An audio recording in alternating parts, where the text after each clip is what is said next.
Okay, so in this video, I want to keep on working with our matrix multiplication and maybe think about how we can find, in general, just the ith, jth entry in the product. So in other words, this would be, is there a formula, if I know matrix A and I know matrix B, for me to calculate what the entry in the product AB is going to be in the ith row and the jth column? So for example, let's take these two matrices. So A is a 3 by 2 matrix, top row 3, 0, second row -1, 2, third row 1, 1. And B is a 2 by 2 matrix, top row 4, -1, second row 0, 2. So I'm multiplying A times this matrix B. And as we know, by definition, we take, to find the first column in the product AB, we would take A times the first column vector in matrix B. Then we would find the second column in the product AB by taking matrix A times the second column of matrix B. And then we can do the arithmetic and add things up. And here's the result. And what I've color-coded here is that if I want to find, I'm going to denote this as the 1, 1 element in the product AB, right? Sits in the first row, first column. And notice when I calculated this, I took the product of row 1 over here times column 1, and that gave me the 1, 1 entry. The -4 that we have over here, right, this would be in the product AB. This is the entry in the second row, first column. So that's the 2, 1 entry.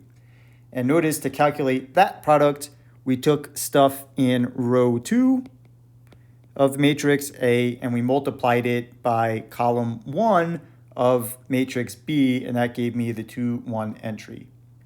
And to get the last entry in that first column, I don't have purple here, so I will have to do this in black writing. We would take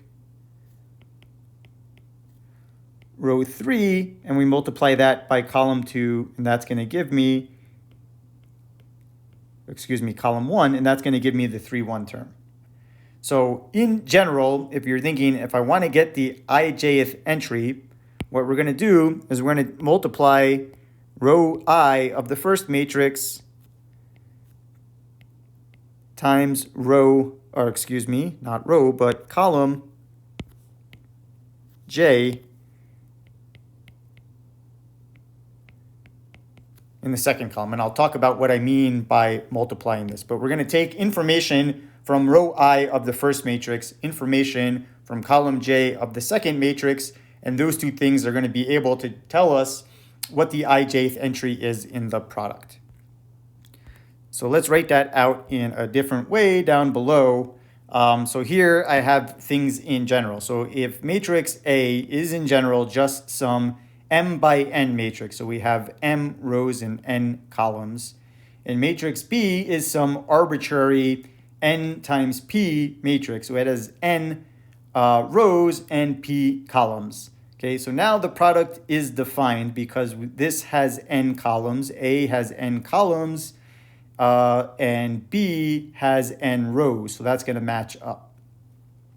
So now when I take this product, what we're going to do, if I want to find the ijth term, is I just need to worry about the ith row of the first matrix, and then I take the jth column of the second matrix, and the ij entry I'm going to get by taking ai1 times b1j plus a12 times b2j, and so on.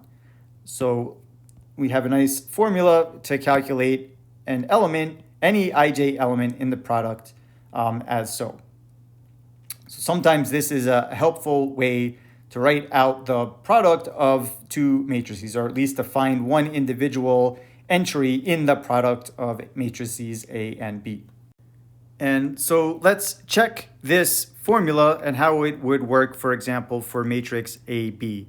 And let's say, for example, I'm just curious, I'm going to multiply A times B.